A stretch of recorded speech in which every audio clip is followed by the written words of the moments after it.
مردوں کو ایصال ثواب پہنچتا ہے ان کے لیے دعائے مغفرت کرنا چاہیے۔ اور اب کس طریقے سے دعائے مغفرت کریں؟ عزیز دوستو، سب سے پہلی حدیث میں آپ کے سامنے تمہیداً بیان کروں گا، اور اس کا موضوع ہے کیا کہ جب آدمی دنیا سے رخصت ہو جائے اور جب آدمی مر جائے تو اس کو برائی کے ساتھ یاد نہ کیا جائے۔ یہ حدیث بخاری شریف کے اندر 1393 نمبر ہے اس کا عزیز دوستو، اور حضرت عائشہ صدیقہ رضی اللہ تعالیٰ عنہ اس کی خود راوی ہیں۔ فرمایا اللہ کے نبی صلی اللہ علیہ وسلم نے کہ مردوں کو برا مت کہو، مردوں کو برا مت کہو، کیوں کہ انہوں نے جیسا عمل کیا تھا، انہوں نے جس طریقے کے عمل کیے تھے وہ اپنے انجام کو پہنچ چکے۔ اس حدیث سے پتہ یہ چلا کہ مردوں کو ہمیشہ بھلائی کے ساتھ یاد کرو، ان کے لیے مغفرت کی دعائیں کرتے رہو، اور ان کو جو ہے ایصال ثواب میں دعاؤں میں خاص طور سے یاد رکھنے کی کوشش کرتے رہو۔ عزیز دوستو، دوسری حدیث میں آپ کے سامنے پیش کروں گا جس میں مردوں کو برا کہنے کی اجازت بھی دی گئی ہے، لیکن کن لوگوں کو اجازت دی گئی ہے؟ جن لوگوں کا جہنم کے اندر ہونا قرآن اور حدیث سے ثابت ہو گیا ہو، صرف ان لوگوں کو برا کہا جا سکتا ہے، جیسا کہ حامان ہے، نمرود ہے، شداد کا تو خیر ذکر ہی نہیں، پتہ ہی نہیں چلتا کہ شداد تھا بھی یا نہیں تھا، البتہ فرعون ہے، قارون ہے، اور ابی بن خلف ہے، اور اس طریقے سے نمرود ہے، کئی لوگ ہیں۔ جو ہے اس کے بارے میں حضرت ابن عباس رضی اللہ عنہ فرماتے ہیں کہ ابو لہب جو تھا وہ نبی اکرم صلی اللہ علیہ وسلم کو ہمیشہ برا کہتا تھا، گالیاں دیتا تھا، اور کہتا تھا کہ تیرا ناس ہو، نعوذ باللہ من ذالک، کہ تو سارا دن انہی باتوں میں لگا رہتا ہے۔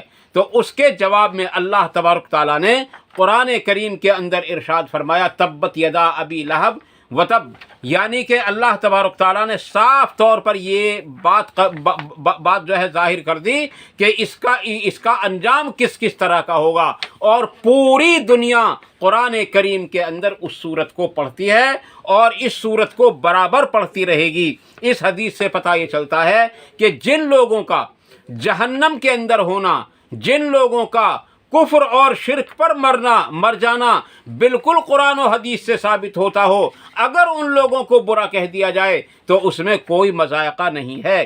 یہ حدیث بخاری شریف کے اندر ہے اور اس کا نمبر 1394 نمبر ہے۔ عزیز دوستو، ایک حدیث میں آپ کے سامنے بیان کروں گا، اس کے راوی ہیں حضرت ابو ہریرہ رضی اللہ عنہ۔ اس سے پتہ چلے گا کہ مردے کو کس طریقے سے ثواب پہنچایا جائے۔ عزیز دوستو، حضرت ابو ہریرہ رضی اللہ عنہ فرماتے ہیں کہ نبی اکرم صلی اللہ علیہ وسلم نے ارشاد فرمایا، ایک ایمان والے کے دوسرے ایمان والے پر 6 حق ہیں۔ ایک حدیث میں 5 بھی ہیں، لیکن میں جو آپ کے سامنے حدیث پیش کر رہا ہوں اس کے اندر 6 ہیں، اس سے پہلی حدیث میں 5 بھی ہیں۔ عزیز دوستو، سب سے پہلی بات، جب اس سے ملاقات کرے، جب وہ آپ کے پاس آئے، اس کو سلام کرنا، اور اگر وہ سلام کرے تو اس کے سلام کا جواب دینا۔ یہ پہلا حق ہے ایک ایمان والے پر دوسرے ایمان والے کا حق ہے۔ عزیز دوستو، دوسرا حق، جب وہ اس کی دعوت کرے تو اس کی دعوت کو قبول کرنا، اور تیسرا حق ہے کہ جب وہ جو چیز اپنے لیے پسند کرتا ہو وہی چیز اس کے لیے بھی پسند کرے، یعنی اگر وہ خیر کا طالب ہو تو اس کے لیے خیر ہی طلب کرے۔ عزیز دوستو، اور اس کے علاوہ 5واں حق ہے، جب وہ چھینکے اور چھینکنے پر الحمدللہ کہے تو اس کے جواب میں یرحمک اللہ یعنی چھینک کا جواب دے، اور 5واں حق ہے اس پر کہ جب وہ بیمار ہو جائے تو اس کی عیادت کرے، اور 6واں حق اس کا یہ ہے کہ جب وہ مر جائے تو اس کے لیے دعائے مغفرت کرے، یعنی کہ اس کے جنازے کی نماز پڑھے۔ عزیز دوستو، جنازے کی نماز کے بارے میں متعدد احادیث اور بھی بہت ساری ہیں، یہ حدیث آپ کو مسلم شریف کے اندر مل جائے گی انشاءاللہ تعالی۔ اس کا نمبر جو آپ کو ملے گا 5650، یعنی کہ 5650 اور 5651 نمبر، یہ 2 جگہ یہ حدیث موجود ہے مسلم شریف کے اندر۔ کہ ایک ایمان والے کے اوپر دوسرے ایمان والے کے حق ہیں 6. ان میں سے جو چھٹا حق ہے وہ اس میں جو ہے ملتا ہے کہ جو مر چکے ان کا ہم پر کیا حق ہے کہ ان کے لیے ہم دعائے مغفرت کریں. عزیز دوستو، اس سے اگلی حدیث میں آپ کے سامنے پیش کروں گا. اس کے راوی ہیں براہ بن عازب رضی اللہ عنہ. وہ فرماتے ہیں کہ نبی اکرم صلی اللہ علیہ وسلم نے ہم کو 7 باتوں کا حکم دیا اور 7 باتوں سے ہم کو روکا. کتنی؟ 7 باتوں کا حکم دیا اور 7 ہی باتوں سے ہم کو روکا. جن 7 باتوں کا ہم سب کو حکم دیا تھا ان میں سب سے پہلا یہ ہے کہ جنازے کے ساتھ جانا، یعنی جب کوئی مر جائے تو اس کے جنازے میں شرکت کرنا. مقصد وہی ہے کہ اس کے لیے دعائے مغفرت کرنا. دوسرے، اگر وہ بیمار ہو جائے تو اس کی عیادت کرنا. تیسرے، اگر وہ دعوت کرے تو اس کی دعوت کو قبول کرنا. چوتھے، اگر وہ مظلوم ہے، اس پر ظلم کیا جا رہا ہو تو اس کی مدد کرنا. عزیز دوستو، 5واں حق ہے کہ اگر قسم کھا لے تو اس کو پورا کرنا، یعنی قسم کو پورا کر لینا. چھٹا حق ہے سلام کا جواب دینا. اور 7واں حق ہے اس میں چھینکنے والے کا جواب دینا.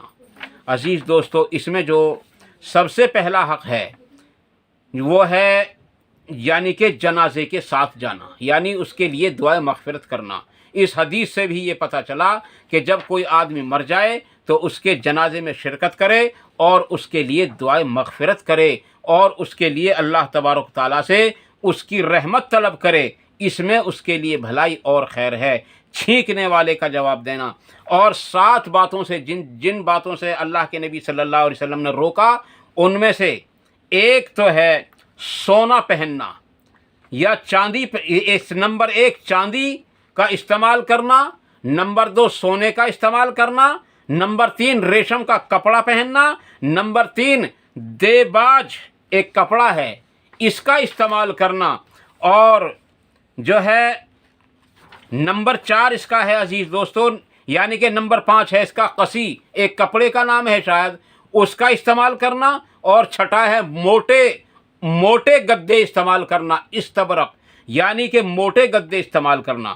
اس حدیث کا نمبر آپ کو ملے گا بخاری شریف کے اندر میں، جس کا نمبر ہے 1239. عزیز دوستو، اسی طریقے سے نبی اکرم صلی اللہ علیہ وسلم کی اور بھی کئی احادیث ملتی ہیں. حضرت ابن عباس رضی اللہ عنہ فرماتے ہیں کہ رسول اللہ صلی اللہ علیہ وسلم نے ارشاد فرمایا کہ جس کے جنازے میں 40 آدمی، یعنی اللہ کے نبی صلی اللہ علیہ وسلم نے ارشاد فرمایا کہ جس کے جنازے میں 40 آدمی شریک ہو جائیں اس کے لیے دعائے مغفرت کریں تو اللہ تبارک و تعالیٰ ان کی دعا اس کے حق میں قبول فرماتا ہے. اور یہ حدیث بھی آپ کو مل جائے گی عزیز دوستو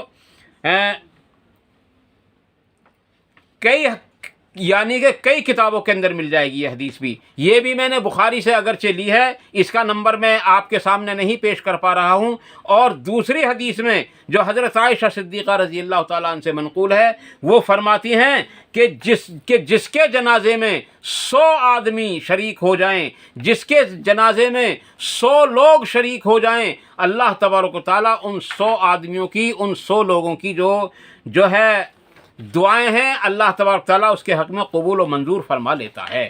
ان تمام باتوں سے عزیز دوستو پتہ یہ چلا کہ جب آدمی دنیا سے رخصت ہو جائے، مر جائے، تو اس کے لیے ہمیشہ دعائے مغفرت کرتے رہنا چاہیے.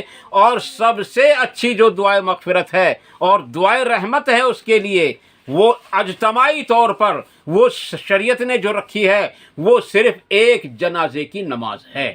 عزیز دوستو، جنازے کی نماز کے بارے میں انشاءاللہ تعالیٰ ایک حدیث آپ کے سامنے پیش کروں گا جو سنن ابو داؤد کے اندر بھی ہے اور ترمذی شریف کے اندر بھی ہے اور بھی کئی کتابوں کے اندر وہ حدیث موجود ہے. عزیز دوستو، اس میں جو دعا ہے وہ بڑی جامع دعا ہے جس کو ہم تکبیر دوم کے بعد پڑھتے ہیں.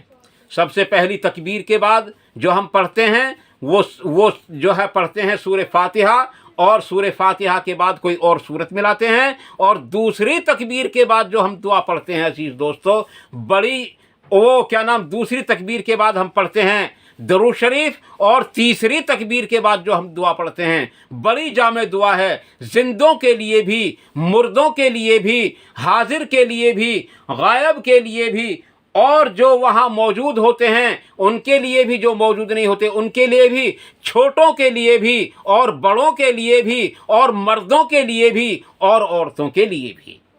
سب سے زیادہ جامع دعا ہے عزیز دوستو، اللہم اغفر لحینا، اے اللہ مغفرت فرما ہمارے تمام زندوں کی، مغفرت فرما ہمارے تمام زندوں کی، ومیتنا، اور تمام مردوں کی مغفرت فرما، وشاہدنا، اور جتنے لوگ یہاں موجود ہیں حاضر ہیں ان سب کی بھی مغفرت فرما، وغائبنا، اور جتنے لوگ یہاں حاضر نہیں ہوئے ہیں اور ایمان والے ہیں دنیا کے اندر چھائے ہوئے ہیں وہ غائب ہیں ان سب کی بھی مغفرت فرما، وصغیرنا، اور ہمارے تمام چھوٹوں کی، جو بچے ہیں ان کی بھی مغفرت فرما۔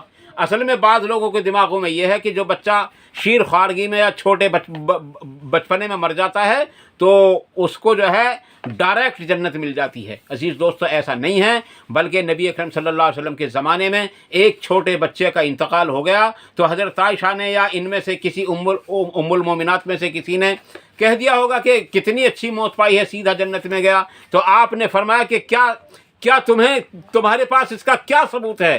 اللہ تبارک و تعالیٰ نے جس روح کو جہاں کے لیے پیدا کیا ہے وہ وہیں پہنچتی ہے، تمہارے پاس کیا ثبوت ہے کہ وہ جنت میں چلا گیا یا جہنم میں گیا؟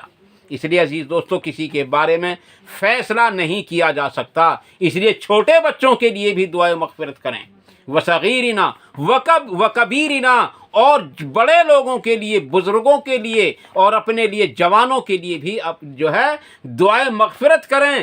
اور آگے فرمایا وذکرنا، اور تمام مردوں کے لیے، یعنی تمام مردوں کے لیے، اور انسانا، اور تمام عورتوں کے لیے مغفرت کی دعا ہے اس کے اندر۔ اے اللہ ہماری مغفرت فرما، ہمارے بڑوں کی، چھوٹوں کی، اور مردوں کی، عورتوں کی، حاضر کی، غائب کی، زندوں کی، مردوں کی، سب کی مغفرت کے فیصلے اس دعا کے اندر اگر اللہ تبارک تعالیٰ کے سامنے عاجزی کے ساتھ اس دعا کو پڑھا جائے تو عزیز دوستو ایصال ثواب کے لیے اس سے بہتر اور کوئی دعا میری نظر میں نہیں آئی ہے۔ البتہ اور بھی کئی ساری احادیثوں کے اندر دعائیں موجود ہیں۔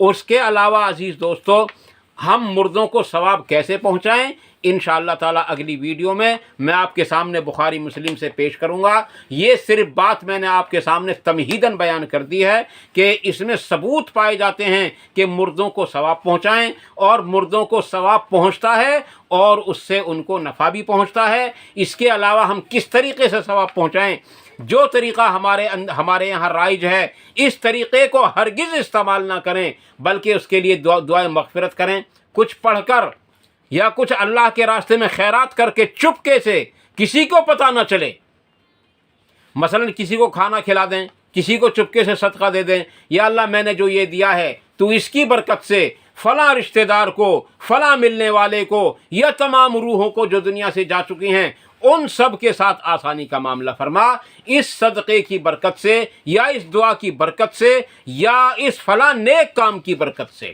یہ ہے اصل دعا مانگنے کا طریقہ مردے کے لیے۔